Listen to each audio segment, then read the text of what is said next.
Hi, I'm Danielle Karen, and in this podcast, I'm going to share with you knowledge and tools that I believe should be accessible to everyone. They're fundamental and essential to being human. Embody Your Power is an integrative model that bridges science, spirituality, and ancient wisdom to give you the resources needed to live your fullest potential. As a psychotherapist for over 16 years and now as a coach, I help people know, reclaim, and embody their power on all levels.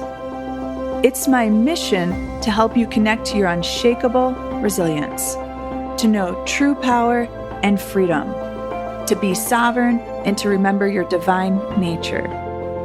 If you're wanting to learn tools to release layers of conditioning, heal from trauma, feel at home in your body, have inner peace, expand your capacity for joy, connect spiritually, and take a journey with me to embody your power, then this podcast is for you. Thank you for joining me. Together, let's raise our consciousness to help evolve humanity.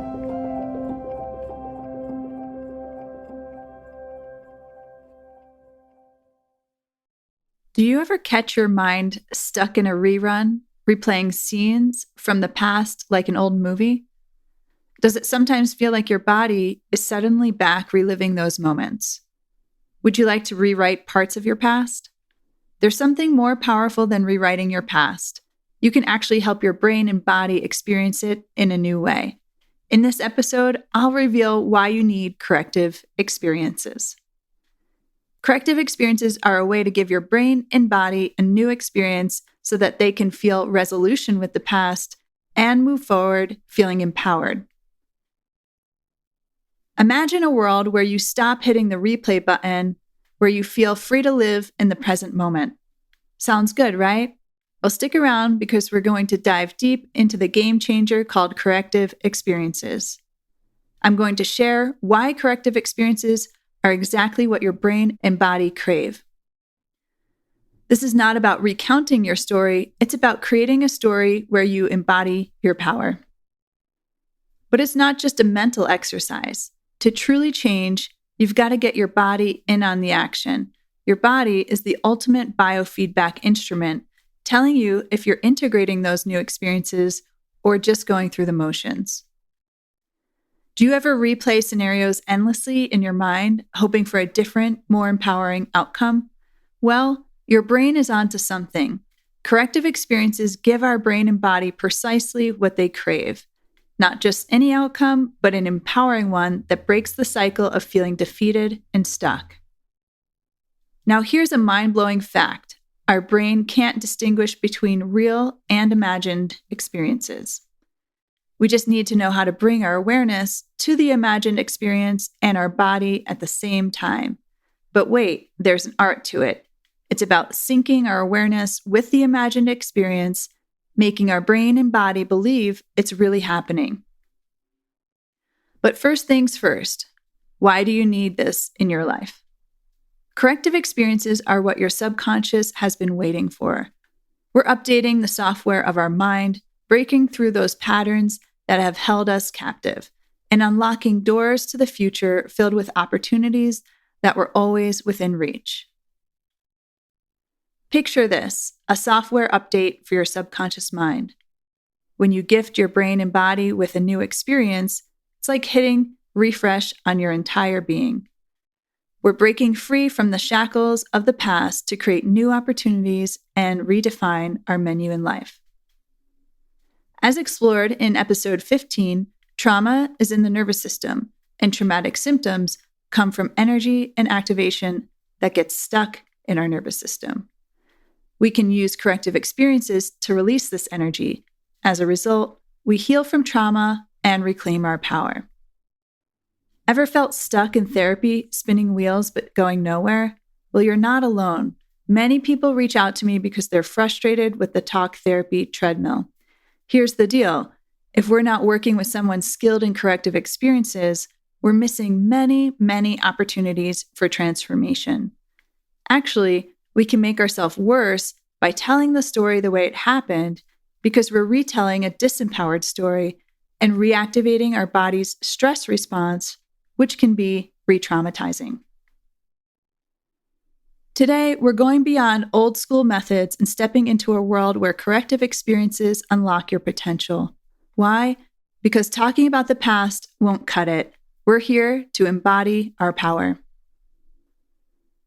Without corrective experiences, we're just rehashing the same disempowered script. It's time to hit pause, rewrite the scenes, and align our story with our power. But enough with the theory, let's get practical. I'm not here to rehash the past. I'm here to guide you on a quest for resolution and empowerment.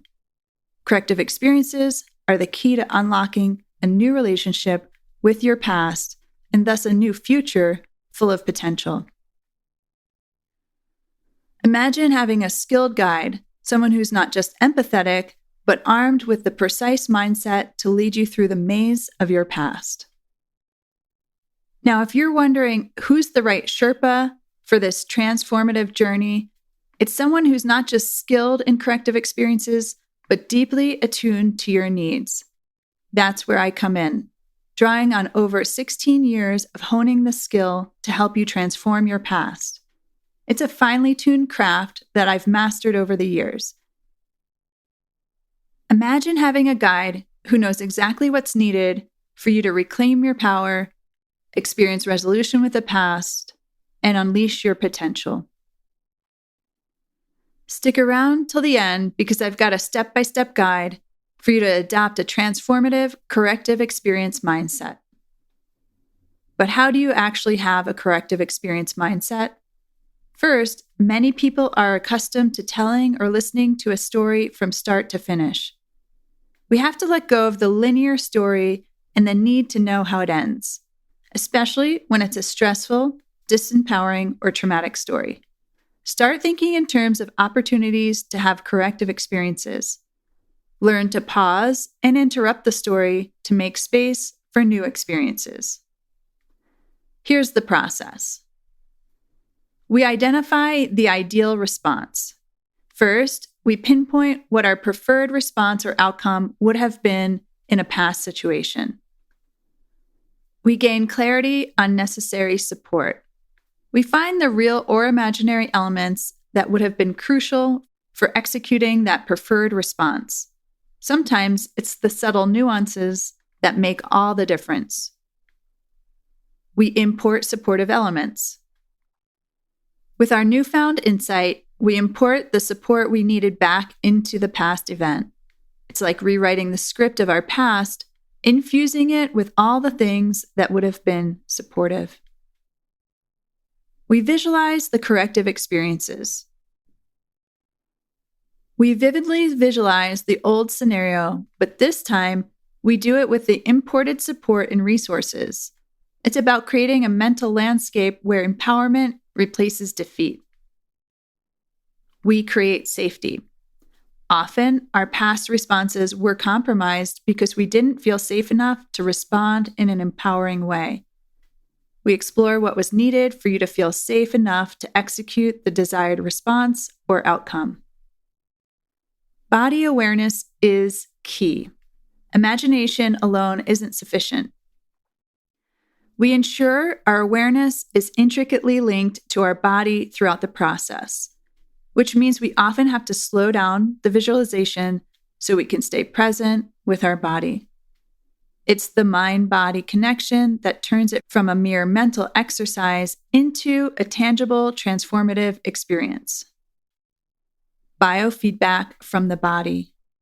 Our body is the biofeedback instrument that tells us if we're genuinely experiencing and integrating the new outcome.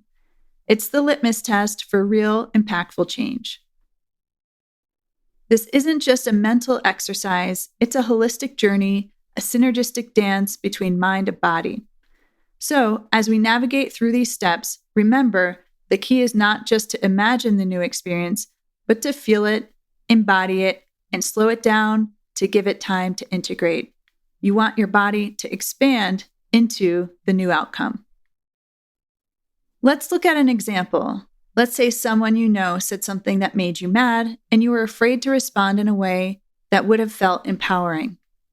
Instead, you freeze, you people please, maybe you make yourself small, you overreact, or you take your anger out on someone or something else. The corrective experience here is feeling and experiencing the empowered response. Now let's dive into more examples many people can relate to, from Jane slipping on black ice, to Mark battling bullies, Emma's shopping addiction, Hannah's binge eating, Debbie's dating dilemma, and Craig's spiritual crisis. Corrective experiences are the key to each person healing and transforming their lives. First, let's delve into Jane's story where she slipped and fell, breaking her hip as she left for work one winter day.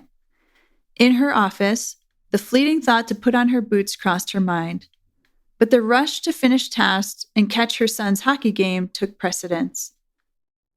She was walking cautiously on the wet road until she received a phone call, which she fumbled around in her purse to get. The consequence? A painful crash on black ice resulting in a broken hip. Jane was all alone and waited in pain while the ambulance was on its way.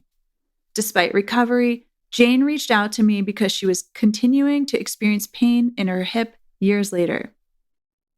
Can you think of some moments in this story where Jane would benefit from a corrective experience? Let's name some.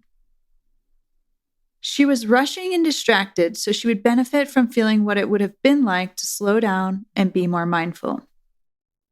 She had the thought to put her boots on, but didn't. What would it have been like for her to put her boots on? We can have her experience this and see what happens in her body. She fell on a hard surface and broke her hip. We can interview the body and see what kind of corrective experience would have been helpful. For example, maybe her body needed to feel what it would have been like to fall on something soft. Physical pain from a traumatic event can be due to stuck activation in the nervous system that didn't get to release. When we help someone release the stuck activation by slowing it down and re-experiencing it in a corrective way, the body can release the energy and heal. Lastly, she was all alone when she fell. Who would she have wanted there with her? We can help her feel supported and not alone. Next, let's explore a physiological example through Mark's poignant story of being bullied at school. Raised in an authoritative home, Mark's father was very controlling, often making him feel weak if he dared to deviate from his father's expectations. When Mark was 12, a kid in his class that was bigger than him would call him names, push him around, trip him, and spread rumors about him. Trapped in a cycle of rage, Mark found himself unable to release this pent-up emotion, especially considering the overwhelming physical stature of both his father and the bully. The repercussions were profound. The internalization of his anger led Mark down a path of self-hatred and deep depression. This internal turmoil, when left unaddressed, can manifest in destructive ways, from pervasive self-loathing to even contemplating suicide. Recognizing the severity of his situation, Mark came to see me to navigate the shadows of depression that gripped him. Can you think of some corrective experiences that would benefit Mark? Here are some ideas. Mark's dad was controlling and made him feel weak. We're not wired to feel defeated, so we would look for ways to help Mark experience his power in relationship to his dad. Mark was bullied by a kid in his class. We can interview his body and see what he would have wanted to do to this kid if he could have done anything.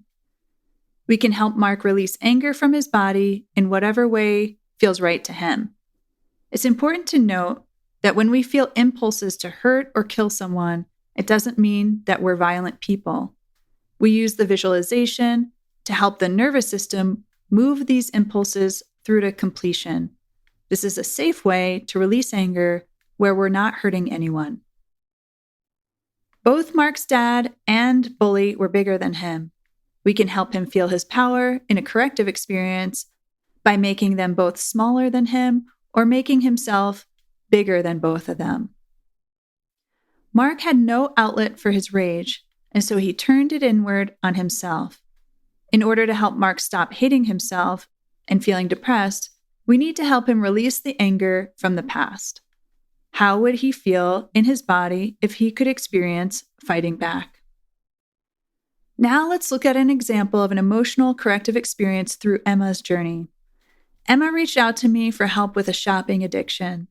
She shared the deep-seated pain of never having received love from her parents who treated her differently than her other siblings.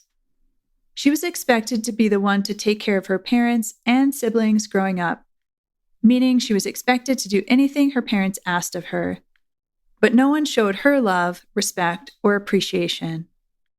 Emma was conditioned to give to everyone else but not receive. This lopsided dynamic, where giving became second nature but receiving remained elusive, left Emma with an emotional void. She turned to shopping as a coping mechanism. Unraveling the layers of her past, Emma embarked on a journey of healing, seeking to break free from the patterns that led her to this point. What are some emotional needs that Emma didn't get met growing up? She wasn't loved. She wasn't respected or cared for like her siblings were. She wasn't appreciated for anything that she did for others. She got the message that she is to give to others, but not receive. In this situation, many of her emotional needs were not met because her parents didn't show up for her in a loving way. What kind of corrective experiences do you think would help Emma move forward in her life? Here are some ideas. She definitely needs to experience what it would feel like to be loved, respected, and cared for. She needs to get that on her menu. If she doesn't, she will most likely find herself in relationships with people who treat her badly. We would also want to help her experience receiving that love and care. Most people in this situation have a very hard time receiving from others. It's very uncomfortable. We may need to help her experience receiving good things in little increments so she can integrate them. We would also want to help her know how to stand up and speak up for herself with people who are not respecting her. How do we do this? We can go back to some examples in her past where she didn't speak up for herself or assert her boundaries, and help her import anything real or imaginary that she would have needed to feel safe enough to stand up and speak up for herself. When we assert our boundaries, we are caring for ourselves. She's letting the parts of her that carry the pain of not being loved know that they are worthy of being treated with love and respect. Now let's delve into an example of a psychological corrective experience illustrated by Hannah's battle with a binge eating disorder. Her journey to my office was fueled by a lifelong struggle with the overwhelming compulsion to binge eat. When the shadows of this disorder loomed, she would embark on a trip to the grocery store, gathering an array of her favorite foods, only to consume them in one sitting. In the intricate web of our psyche, binge eating emerged as a protective part, attempting to shield Hannah from the pain of feeling not good enough, a message deeply ingrained in her family upbringing. What kind of corrective experiences do you think would benefit Hannah?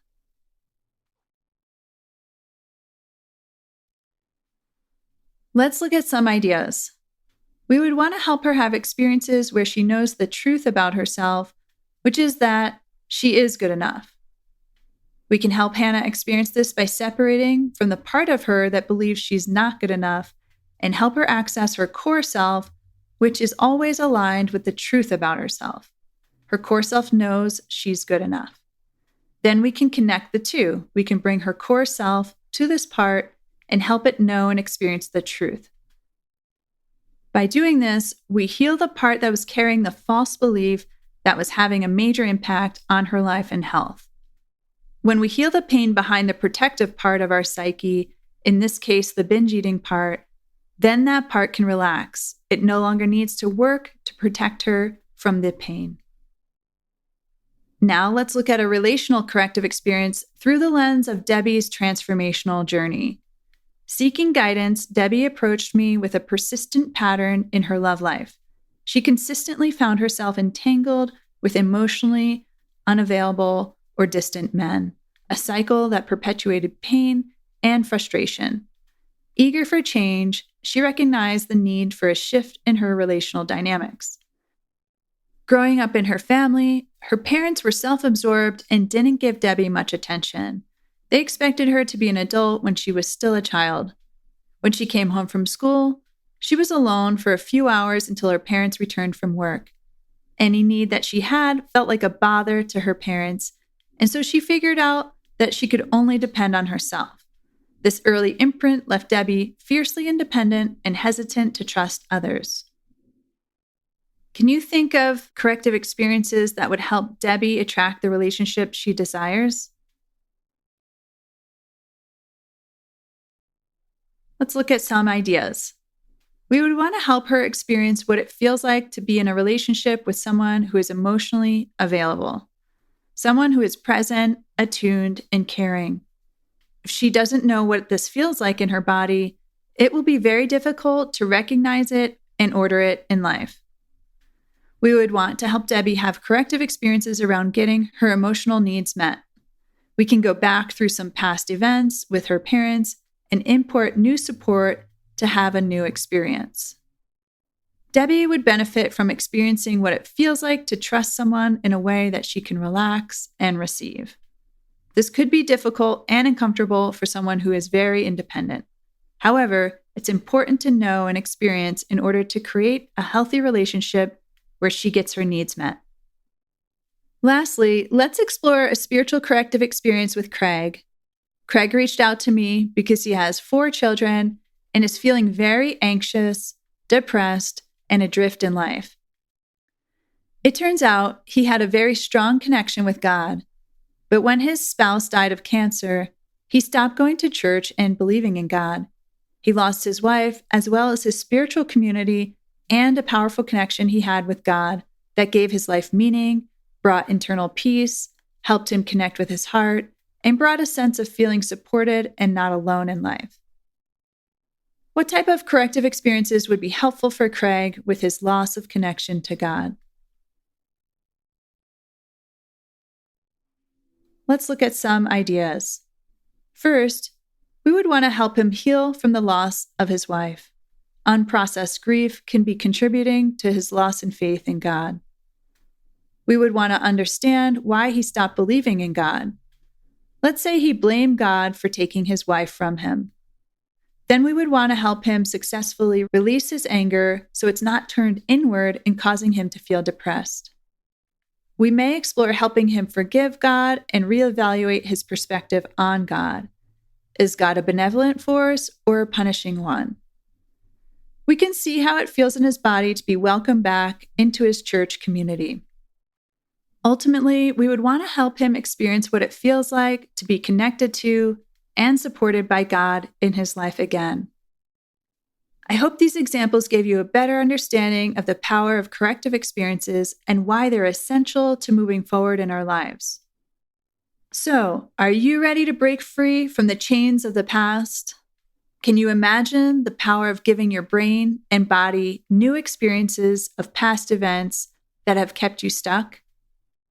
As I wrap up this powerful episode, I'd like to leave you with tips to adopt a corrective experience mindset. Take an inventory to see where you are reliving the past, repeating unhelpful patterns, or stuck from moving forward due to past events. Identify what the preferred response or outcome would have been to the past events. Ask yourself, what was needed for me to feel resolution and power? Is there anything you needed, real or imaginary, to have the preferred response? Import the support you needed into the past. Then visualize the old scenario with the new imported resources to have a corrective experience. Check to see if there's anything you needed to feel safe enough to respond in an empowered way. Import anything that you would have needed into the past memory so you can execute the preferred response and outcome.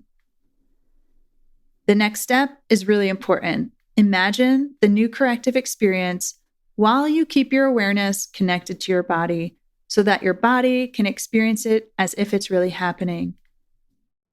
If you just do the mental exercise without helping your body experience something new, it won't bring about change. Lastly, check in with your body. It will tell you if you're experiencing something new and integrating it or not.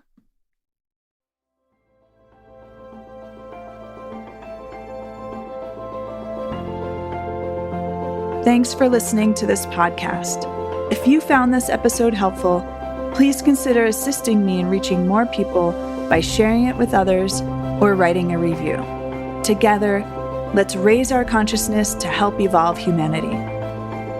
For more information, please visit my website, daniellecaron.com. That's DANIELLECARRON.com.